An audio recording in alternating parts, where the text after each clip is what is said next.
been a fan of your work for a long time and big fan of the Pleasure Trap right here. I've had Dr. Lau, who's the co-author of this book, years ago on the show. It was back in 2014, I believe. So it's about time that I have you on the show as well. So welcome. Thank you.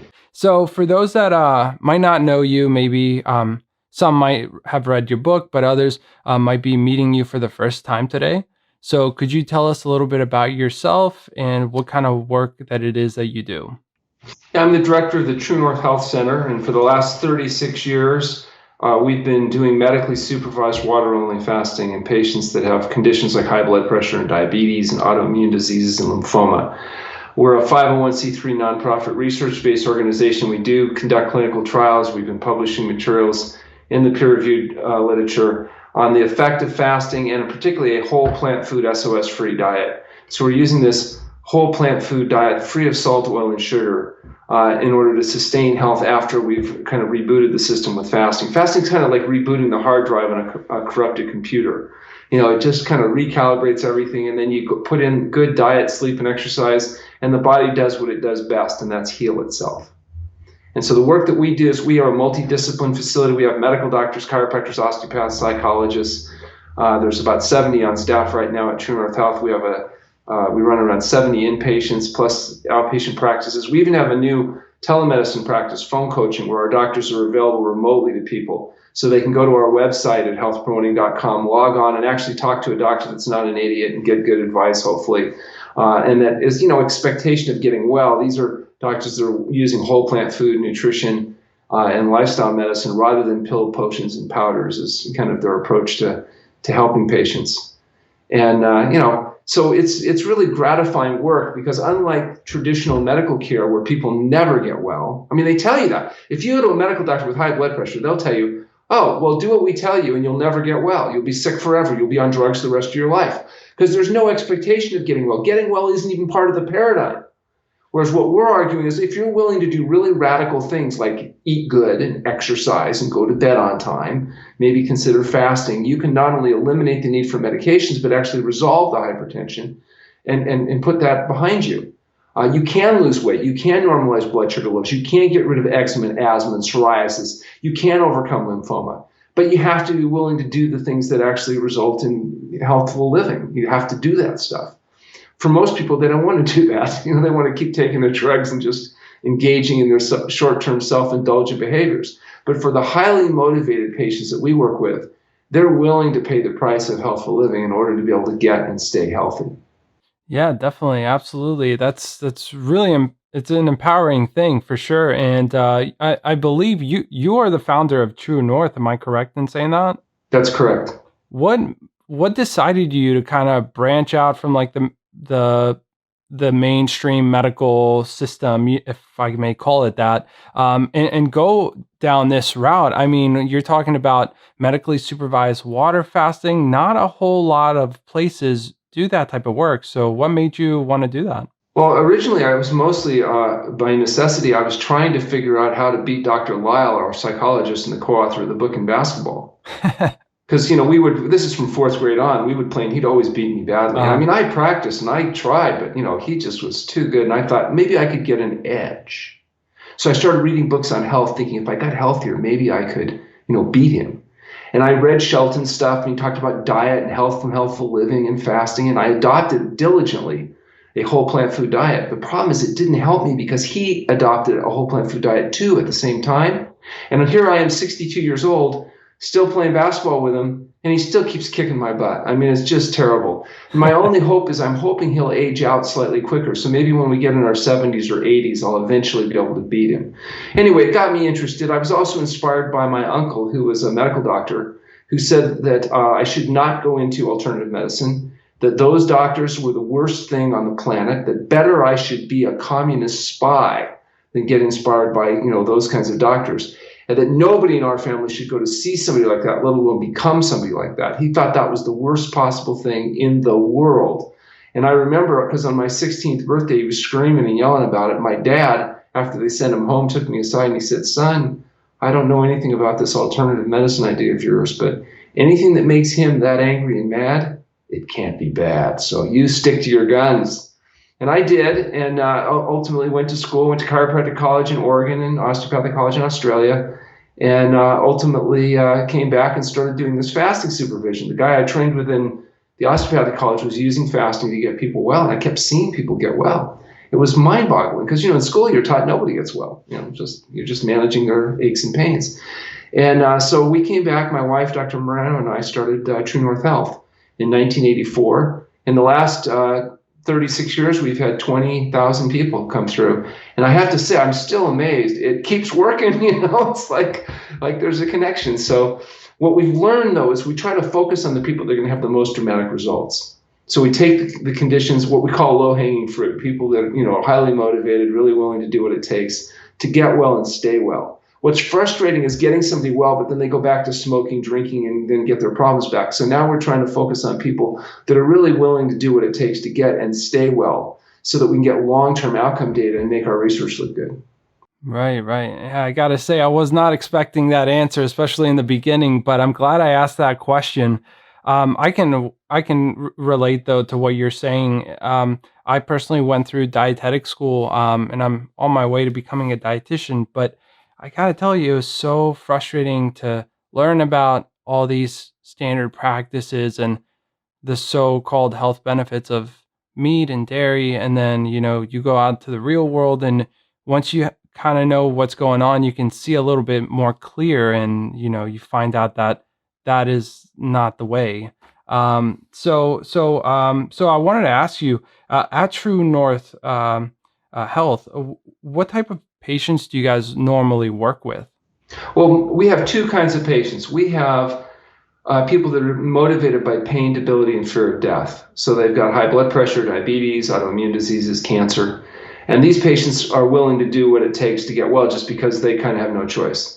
We also get the people that I think get the most benefit are healthy people that want to stay that way. They're doing it preventatively. They'll come in and fast for a week or two. They're fine-tuning their diet. They're utilizing our phone coaching services where people can call in and work with doctors remotely.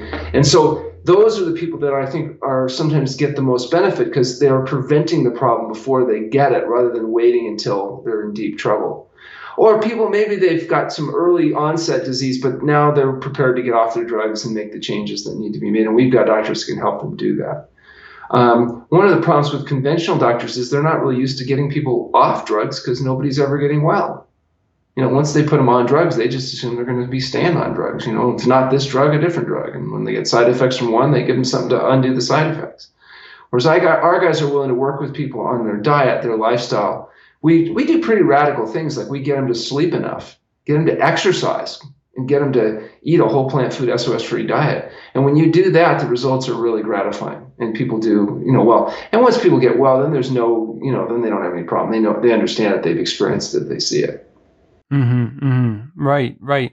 And you were mentioning that fasting is, one of the biggest therapies, or the type of work that you guys do over at True North. Yeah, about 80% of the people referred to us are referred for medically supervised fasting, but some people are not good candidates for fasting. Or maybe they've got musculoskeletal issues. They're coming to see the chiropractors or osteopaths, or they're seeing the acupuncturist, or there's other modalities that we use to try to help people recover their injuries. It's not always about fasting, but always we apply a whole plant food SOS-free diet. Yeah, right. Yep, and that's the same diet that I promote here on the channel as well. A whole food plant-based diet without sugar, salt, fat, or oils. I should. I just tell people go Yeah. inside themselves and ask themselves, do they really, really, really, really want whatever it is? And if the answer is truly yes, then they know they can't have it. They get nothing. If it's too good to be true, it probably is. It's the pleasure trap, isn't it? It doesn't mean you don't like to eat. You like your food. You enjoy eating. Right. It's just that you don't get that drug-like effect from the chocolate cheesecake, when you're having a less piece of fruit. And so, it's a real problem, though, because people's instincts are being misguided, just like they are with drug addiction. Right. Yeah, they're getting a big hit out of those highly calorically dense foods, or maybe the high salty foods, and it only instinctually makes sense that you gravitate towards those foods unless you kind of do some internal work, you realize what's going on, and kind of shift focus. In a natural setting, there's no highly processed fractionated foods. There's whole plant foods and maybe some animal foods, but there are no sugars and and oils and all these things in a natural setting. So, our system was designed to eat as much as it could whenever it could. And if you were lucky, you got enough to eat and survive to reproduce.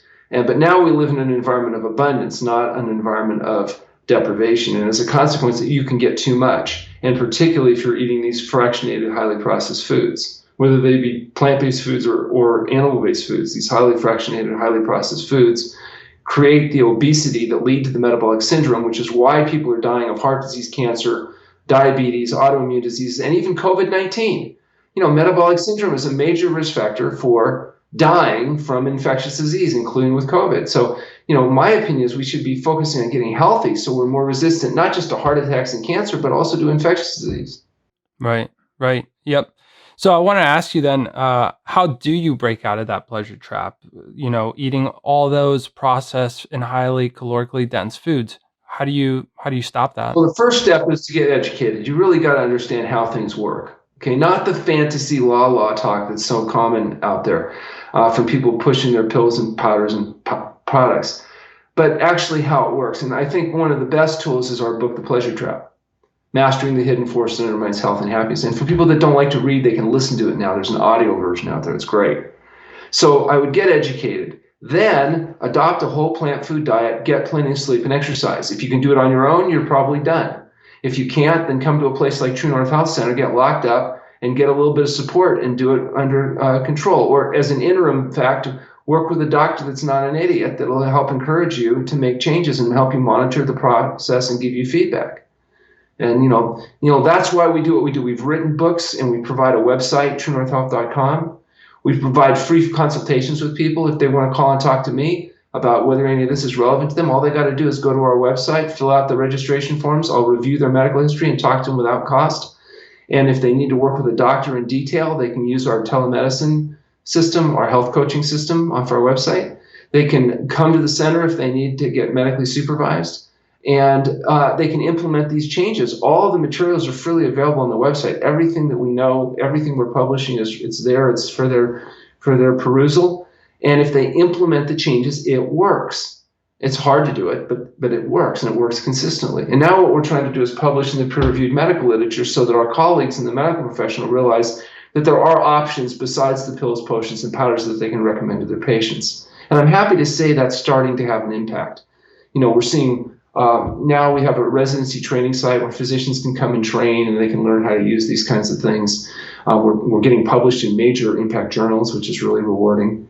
And we're getting, a significant percentage of our patients come on medical referral from doctors that have heard and read our stuff, and now they're trying to encourage people to maybe look at an alternative. I'll give you an example. I have a patient here right now who has hypertension. It's been persistent and it's malignant, and was told that she qualified for a research study where they would damage or destroy some of the nerves in her kidneys as a treatment to try to regulate the high blood pressure. And her family doctor was so aghast at that recommendation, permanently damaging her kidneys, that he did some research, came across our research, referred her to us. Fortunately, she's responded really well, just super dramatically. And so we'll be able to send her back and rub her success in the face of the researchers that were trying to talk her into just, damaging her kidneys in order to try to regulate her blood pressure. But, sometimes you think about what they're willing to do, anything except, eat well. Yeah. It seems like eating well is so radical, let alone fasting. And, so they'll cut things out, give toxic drugs, do all kinds of dangerous and invasive procedures with limited efficacy. But, just doing the diet and lifestyle stuff seems overwhelming. Now, in fairness, you have to have a highly motivated patient willing to do that. Most people I know, most people probably don't want to have to make diet and lifestyle changes. But, there are people out there that are willing to do it. Those are the people we work with. Highly motivated, self-selected people that are willing to do what it takes to get, and more importantly, stay healthy. But it's it shouldn't be up to the doctor though. The doctor should still offer that as an option, where in most cases that's not an option. It's straight to the drugs or. Oh, but they have no idea in most cases. It's not. Yeah. It's not like they're hiding it. I give you an example. I was hired to give a continuing ed seminar last year, just before the pandemic, in a Texas medical school. And they were doing seminar on diabetes treatment. So these are, a couple hundred doctors there, mostly overweight, eating pulled pork sandwiches, chocolate cake, and at the luncheon, and hearing from drug companies about the latest and greatest drugs. And I did my presentation on the reversal of diabetes with diet and fasting.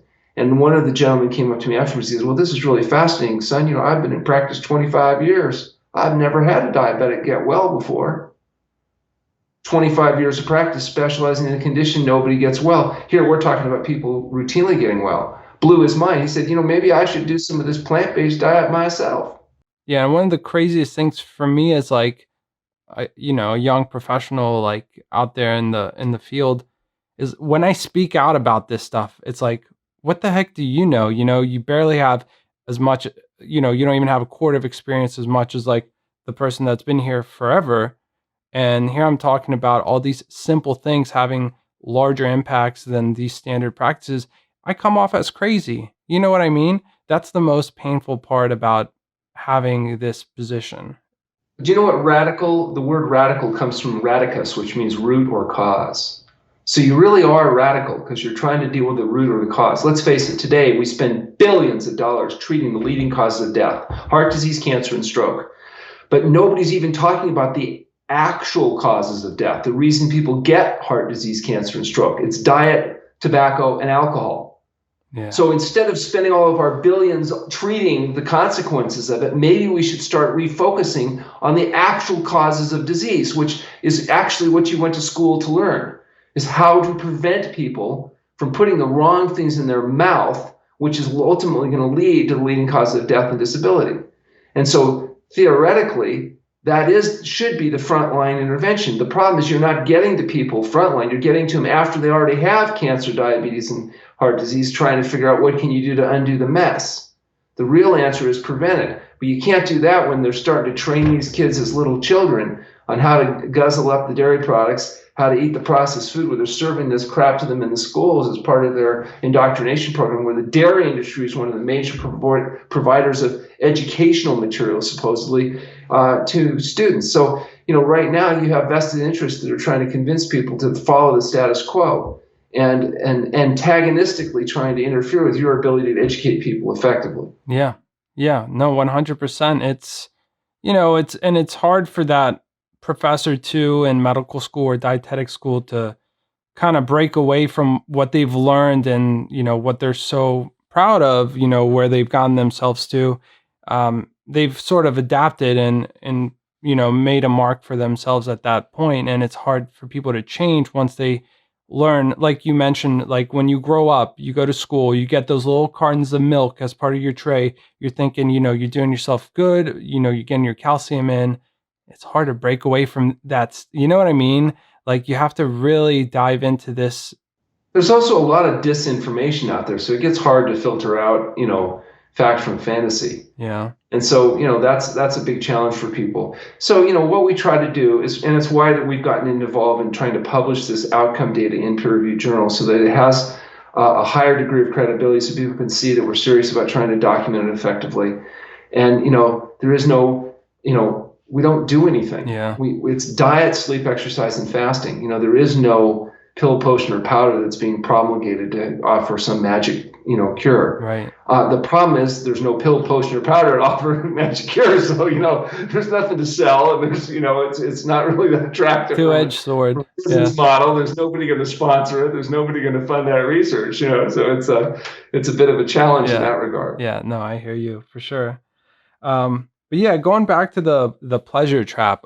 Tell me, so like me being a vegan, right? Since 2012, been doing this for years. And I've been doing it healthfully too. I eat, whole foods for the most part. But every now and then I get a craving for salt, and it's not like I'm 100% salt free. I'm willing to admit that. But how do people like myself overcome those food cravings? If you're having food cravings, one thing you might want to consider is, first of all, do intermittent fasting. Limit your feeding window to 8 hours a day. Second of all, stop eating the sugar, oil, and salt, because after about a month, you'll neuroadapt. You won't crave the salt as much. If you still have cravings, then do a water fast where you do an extended water fast, and then try exactly the same diet. You may find it'll break the cycle.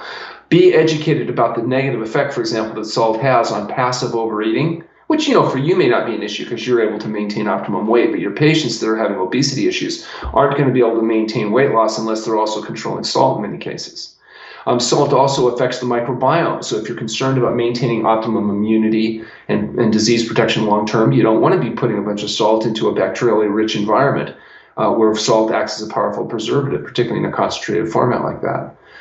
You also want to look at the fact that salt tends to cause fluid retention to protect the body from the negative consequences in high concentration. So it makes joint worse. It can affect your athletic performance. It can impact you in other ways.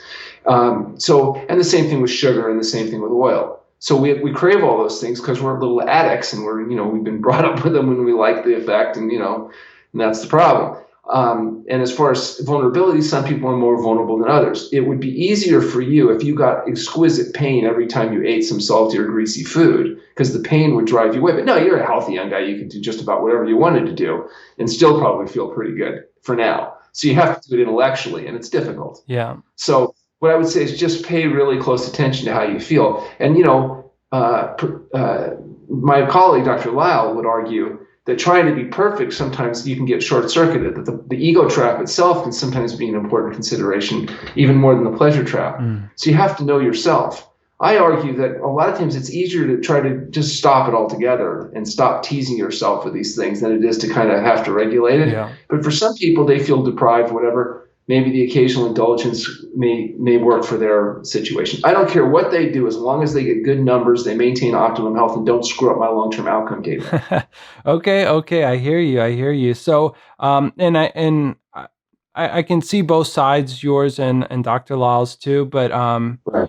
I mean, like alcohol, right? It's best to completely don't touch it if you have a problem with it, right? We can agree if you have a problem with it, the only answer is to not use it. Exactly. It doesn't work for alcoholics to try to regulate point. Yeah. If you're an obese person, that means if you could have controlled it, you would have controlled it, which means you're not the one to be eating the sugar, oil, and salt because you don't control your intake. If you're a thin, healthy person and you can occasionally indulge in something and not appear to pay the price, just don't forget there's a long-term as well as a short-term consequence. Now, I'm doing an experiment right now. It's over 40 years in duration, and it's with Dr. Lyle. So I try to be 100% SOS-free vegan, as I have been since I was 16, because I committed to doing it for 50 years. He's also a vegan and very diligent about his diet, but every once in a while, he'll do something like he'll have a piece of vegan carrot cake, or he'll eat, he'll do something, right? Because he's like a normal human being, and so he'll occasionally indulge in something. And so far, it doesn't appear to have paid any price. But we're going to watch and see at our 50-year follow-up here, which is coming up, whether or not those occasional indulgences yield some premature aging responses. And I'm hoping so, because then I'll be able to finally beat him in basketball. Yeah. But so far, I have to admit, I can't tell the difference between 100% perfection and just doing a really, really good job. So, and I don't know that we're going to see any evidence that the person that does it 100% necessarily does any better than the person that does it, to 95% compliance and occasionally has indulgences. For me, my personality, it's easier for me to just do it right than to have to deal with the temptations. So I have no problems as long as I'm doing everything right. So I just keep doing everything right. For somebody else, if they feel deprived and they think that that's going to help them, far be it from me to argue with Dr. Lyle. Right. Yeah. 95% of the time I've argued with him, it turns out I'm wrong. So, Yeah, I love you guys' rivalry, by the way. It's honestly, it's the best. But okay, so both of you, as a collective will say you either ease your way out of it and limit it, or cold turkey. You cut it out, you keep it away from you. It's no good for you. Yeah. He would say it's good to do these things gradually and be gentle on yourself. And I would say you can be as flexible as you need to be as long as you get it done, immediately. Yeah. Got it. Okay. All right. So let's talk about water fasting then. So you guys actually don't do juice fasting, if I'm correct. But I do juice fasting for patients where water fasting isn't appropriate. Okay. So my question is, why water fast versus juice fast, or vice versa? So juice fasting is safe, it's gentle, you don't have to be completely off medications, it has a broad application, very few complications. Water fasting, intense, miserable, but also more efficient. So for some conditions, for example, you can put people on juices for weeks or months and not see a resolution of their tumor or whatever, whereas water fasting, we can get a better clinical outcome. So for people that juice fasting and diet works, you don't necessarily have to worry about water fasting as a routine. So everybody's water fasting for 16 hours a day under our model and feeding in an 8-hour window. Or if you have to have a really high caloric load because you're a competitive athlete, maybe you have to have a 12-hour feeding window. You may not be able to get enough food in 8 hours in order to sustain minimum weight. But the point is, everybody's fasting every day. And then we recommend healthy people maybe once a year or so they do a little bit longer fast, 5 days, 7 days, just to give a body a chance to induce these detoxifying mechanisms and induce autophagy and enhance some of these mechanisms. For longer fasting, that's usually because the diet and the lifestyle hasn't allowed them to overcome their problems. They have obesity, they have high blood pressure, they have diabetes, they got joint pain, they got a non-healing injury, they've got some cancer issues. So that's where we do the longer term fasting. The longer term fasting needs to be done medically supervised. It's done after a history exam lab. We monitor patients twice a day during the fasting process. They're in a controlled environment. That's what you have to do to make it safe. Mm-hmm. Juice fasting, people can do a juice fast on their own. Again, if they're on medications, they need to talk to the prescribers and all that caveat. But healthy people could go on juices as long as they're resting, do that for a few days, get a cleansing effect, clear their palate. The reason why it works for people is because they like juices because they're sweet because you've processed the food down. Yeah. And so they're willing to do that for a few days, where if you just ask them to eat the same food, whole food, you might get the same effect clinically, but they don't like it. They don't like the salad without the dressings and the sauces and all that stuff in the beginning. So the juice fasting gives them a chance to clear their palate without necessarily the complications of water fasting. So I have no problem with juice fasting. Patients come to our center. Sometimes that's the most intense version, what's appropriate. Water fasting would be inappropriate. We don't do it. About 20% of our patients just come to eat. We got a fabulous chef, great food. They eat healthy food. They exercise. They go to classes. They do the yoga. They get some acupuncture or some chiropractic, whatever. They use it because, it costs less to stay with us than it does a hotel. They're in town. They get all their meals. They did it to save money. Right. What can I say? And that's fine. But mostly what we're known for is a safe place to do long-term water-only fasting, anywhere from 5 to 40 days. And in that period of time, we publish the data. You can go to our website at healthpromoting.com and look at the studies. We have the largest effect that's ever been shown in treating high blood pressure in human beings. 174 patients, 174 people lowering pressure enough to eliminate medication. Reversal of follicular lymphoma with 3-year follow-up in the British Medical Journal. A safety study showing that fasting can be done safe and effectively, published in peer-reviewed journals. We've got blood on polypharmacy, reversal of Fuchs dystrophy, cases on appendicitis even, subacute appendicitis treated with fasting rather than surgery. And these have all been published in peer-reviewed journals. The articles are all there ready for people to take a look at, and they can decide for themselves whether this fasting intervention makes sense to them. So let me ask you this. From what I'm hearing you say is certain people intermittent fast, and then others will go on a 100% just water fast, no calories long-term for severe issues that they can't solve one way or the other. Okay. And some people that are healthy will do water-only fasting, but it's usually a briefer period of time. Mm-hmm. We're fasting those people a week or two, not 40 days. What happens when they stop fasting? Let's say somebody like who has something really severe that they're dealing with. Do those symptoms or that disease ends up coming back, or what do you end up finding after Give me an example. If we talk about high blood pressure, they come in at 220 over 120 capped out on 5 medications. We fast them for 40 days. Their blood pressure is 110 over 70 on no medication. If they maintain the diet, they maintain the pressure. That's the key. Yeah. If they go back to greasy, fatty, salty, processed crap, they'll eventually get their weight back. They'll get their blood pressure back. You're not curing anything. You're just managing it. And now they're able to do it with a diet without the drugs. Same thing with type 2 diabetes. They come in with a hemoglobin A1C of 10, and we go to the diet, we do the fasting, we get them off their insulin, we get them off their metformin. Now their blood sugars are normal, but they have to do the diet and exercise, or it'll creep back up. Right. With a lymphoma, this patient in the British Medical Journal lost a bunch of weight, did the fast, overcame her lymphoma. At 3 years, she's still normal. How did she maintain her weight? Well, she stuck to a whole plant food SOS-free diet. Why? because I told her that if she had to stick to the diet or it could be fatal, because I would track her down and kill her. And she believed me, and so she stuck to the diet, and she's continued to do well. And once you get people through a couple of years, they've adapted to it, and it's not quite as difficult usually to maintain compliance. It gets easier, as you get used to doing it. Yeah, I can't imagine. I've never gone that long. I've done maybe a full day's worth of water fasting. Well, I think you should come in and go through a period of fasting with us and experience that, because it'll help you as a nutritionist be sensitive to what misery you're going to put people through when you send them for medically supervised fasting. What's interesting is if you want your fast not to be miserable, there's a thing you can do that works, and that's preparation. People that prepare for the fast properly by eating fruit, salads, and steamed vegetables only, and no coffee, alcohol, or animal foods, they have very little problems with fasting. Like the staff, myself, I fast every year. I hate fasting because you can't play basketball, you got to rest. It's annoying. Yeah. But I don't have any symptoms. Fasting itself is perfectly pleasant because we're not withdrawing it from caffeine and chocolate and animal foods and all the rest of it. The symptoms people get often aren't so much the fasting. It's the withdrawal effect and the getting out of the pleasure trap. So the healthier you are going in, the easier fasting tends to be. And then every time you fast, it's cumulative. It gets easier and easier. I hear what you're saying then. So you're recommending a fruit and vegetable diet just because it's simple, you're already going to withdraw on those foods, and then by the time, you're all good to go. Yeah, what's really been annoying, I've been doing this screening for blood pressure. We've been enrolling patients in the study we're doing with the Mayo Clinic. And so because the center runs about 2 months booked out, so it takes a couple of months for people to get a bed, even once they've decided to come in.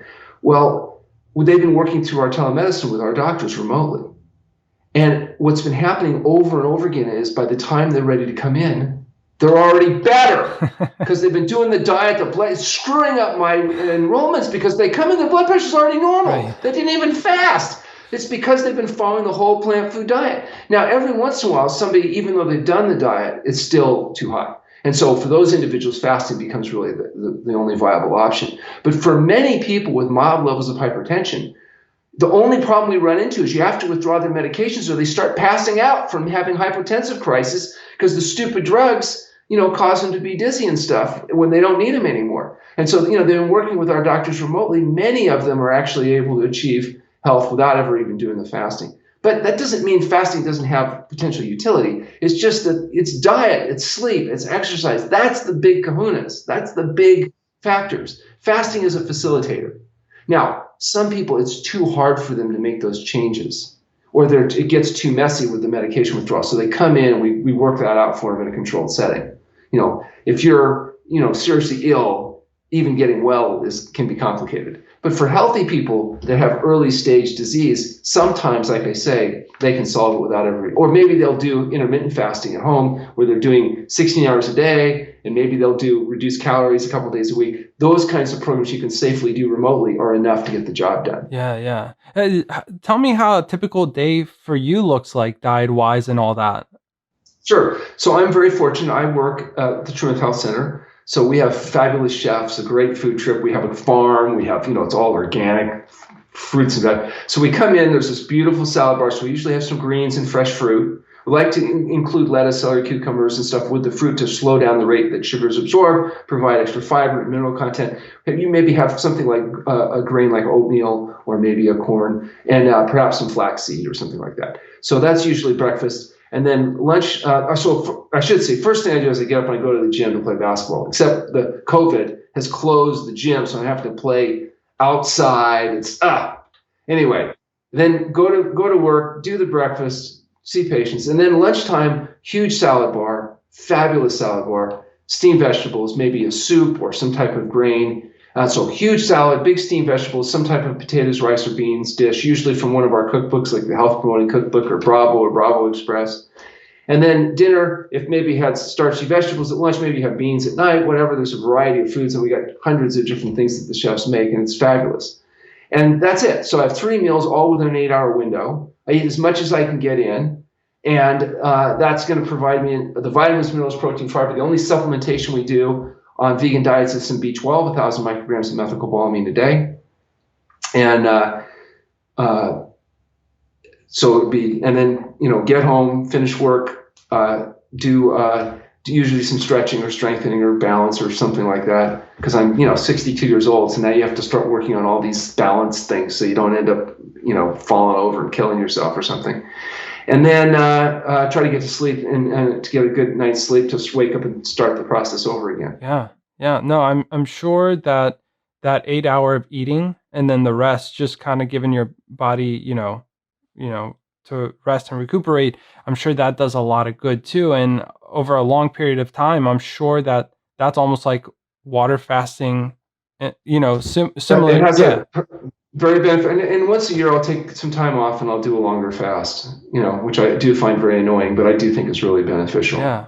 How often would you say throughout the year you do like actual long, like I do period? once a year. I take time off to You do a do? longer fast, however Yeah. long that's needed. But I just can't justify taking the time off right now more than once a year. And I don't know that it's necessary for me because I've been very fortunate. I've been doing this whole plant food SOS free diet since I was 16 years old, and I'm 62. So I've got 46 years of doing that. I never had a cigarette. I've never had a cup of coffee. I never had a drink. I never used a drug. So I've never had to undo the consequences of decades of compromised living. So I don't know that I would need the kind of intense duration of fasting that makes some of my patients go through. Oh, this is so interesting. Did your parents raise you as like a vegan or like on a healthier No, lifestyle? actually, I decided at 16, I remember before my 16th birthday to do it because I had read that Shelton book and I decided, I was trying to beat Doug at basketball. So it was self-driven. Now, my parents, fortunately, had developed some health problems and they did convert over and they did the fasting and they did very, very well. So that was great. And I was very gratified to see them, come around and adopt these principles. And so did my sister-in-law early on, and eventually even my brother by force has made the change. Now he's doing really Yeah. well too. So all of the intimate people in my family, fortunately, have adopted plant food diets as their routine. Yeah. And so it's nice to have not have antagonism in the home center. My wife, Dr. Morano, and we met at school, so we've been doing this together. This is my 38th anniversary. She keeps renewing my contract every year, my marriage contract, every year for 38 years. I'm going to ask her for a 2-year extension this year because by now I deserve a 2-year extension on the contract. Oh, yeah. Up till now, she's only been willing to do it 1 year at a time. So It's understandable, I guess. No, that is really cool. That is fantastic because it's really gratifying to inspire the ones closest to you, like that always feels really good when you can change the people around you, change their lives rather. But that support group though too, I'm sure has helped you personally succeed with this, whether it was like you said, your wife, your friends, your family, probably kept you going yourself. yeah, I'm not sure with my personality. I don't know how vulnerable I would be to social isolation and stuff. Probably not as much as a normal person. I'm a little bit odd in that regard. I'm not particularly vulnerable to social. I don't really care what people think that much, and so I think a normal human being, that would be an important issue. For me, I don't know whether they did or they didn't do it. I don't know it's going to really have any influence on my particular behavior. Dr. Lau says I'm more of a reptile than a human, so that may be part of the explanation. No, I can relate. I was the first one out of like my group of friends and family. I was like, boom, vegan, like the weirdo, like the one standing out. And I didn't think anything of it. Internally, I knew it was good for me. And then I started to inspire other people around me. So I can completely relate to what you were saying. I remember my son actually, who's also long-term vegan, SOS free, all that. He got kicked out of school when he was about 6 years old because we had him like in the Waldorf school after trying to homeschool him for a while, and he would go to school and the other kids would try to make fun of his food, and he was a pretty tough kid, and he said, if you weren't so ignorant, you'd eat like I eat. And he says, besides that, you see that bologna sandwich you got there? That's proof your mother doesn't love you. And the kids and he said, you're going to die a slow and painful death, and showing them stroke, movements and stuff. And Oh, so the kids man. would go home crying to their parents that, they were going to die and that they don't love them. And The parents called the principal, and the principal called me and said, you know, your kid's intimidating the other kids, and you've got to stop it. Tell them they're going to die from eating bologna sandwiches. And of course, I'm saying, well, you know, they are going to die from eating bologna sandwiches. What the hell are you teaching those kids? And they kicked him out. So back to homeschooling. So what can uh I say? yeah, oh my gosh, that's like a script off of like a comedy show or something. Wow, that is funny. But has it been tough to, well, not tough, but how has it been, raising a child in, the social environment that he's had to deal with? Well, you know, he was raised at our inpatient facility, so he didn't even know what other stuff looked like for the first 5 or 6 years because we didn't give him TV access. And so, like, you know, the first time I remember they were doing like some speech testing or something. They showed him pictures of like birthday cakes. He had no idea what it was. You know, he thought it was bread or something. He didn't know. They showed him an ice cream cone. He said, I don't know what that is. He had never seen ice cream. He didn't have any recognition of it. Yeah. And so, you know, it was an interesting little experiment. I told him when he was a kid that if he was a really good boy, he would get a special treat, and they were called Brussels sprouts. And so to this day, he's 34 years old. That's Yeah. his favorite food is Brussels Oh, sprouts. no You kidding. know, and they would bring food out to the patients, and he would see Brussels sprouts. He said, "Oh, you must have been really good. My dad's giving you some Brussels sprouts." You know, Yeah, so it's a yeah. little weird. You know, he's a strange Right. kid because he's raised in a very untypical, you know, environment, and plus he has my genes, so you know you can imagine what that looks like. Oh, sure, sure. No, but that's great. I mean, he'll never have to deal with like, you know, any of the health consequences many of us had to deal with at some point, you know what I mean? Hopefully not. I mean, As long as nobody like shoots him or something, I think we'll be okay, huh?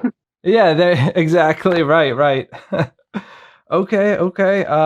Yeah, got it. And um, we're getting to the end here, but I wanted to ask you. So let's see. We've talked about a lot of stuff, which a lot of people are probably hearing for the first time. And like I mentioned, when I talk about this stuff, people think I'm crazy.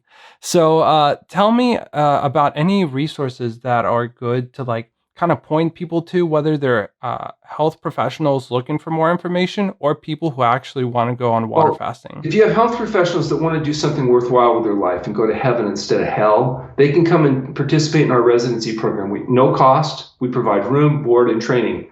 And they can come and learn how to do this type of work. They get to see sick people get well. They can learn how to use fasting effectively. You know, part of our mission as a nonprofit organization is to train health professionals to do this kind of work.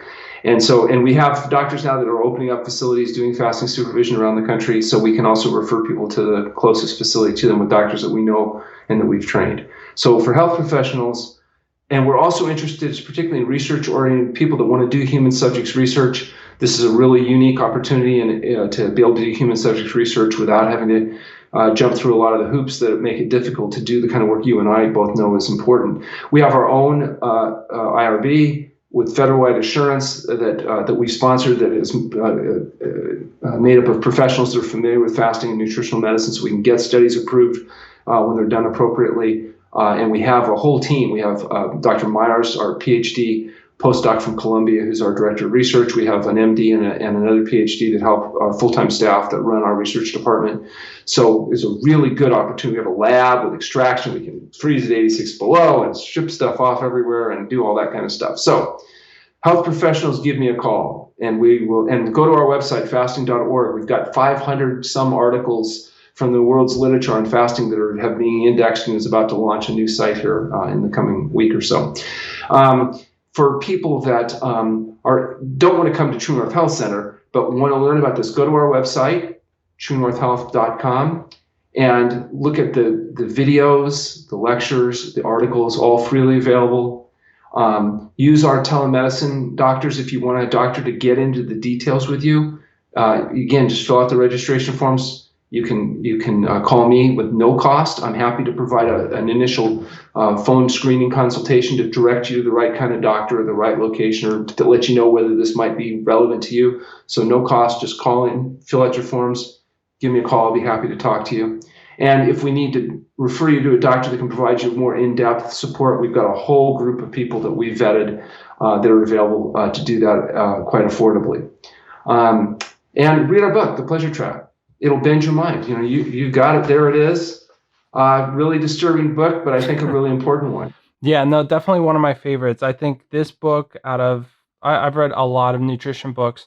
this one right here kind of opened my mind the most, I would say, because it's more than about diet. It goes into the ancestral stuff. And I'm sure that's part of a big reason why you guys include water fast. So I'll have a link to your website. I'll have a link to the book down below so people can go and check that out. But yeah, I got to tell you, I've heard, I know people in my personal life who have gone to True North and have seen benefits. So I'm not just saying that. I am truly a big fan, and it's just up to me now to get myself over there. I'm ready. I'm ready to lock you up and put you through a fast. I think then you can experience it yourself, and the proof is in the pudding there. So I'm looking forward to it. Absolutely. excellent. So yeah, thank you so much for coming on, and yeah, it's been awesome talking with you.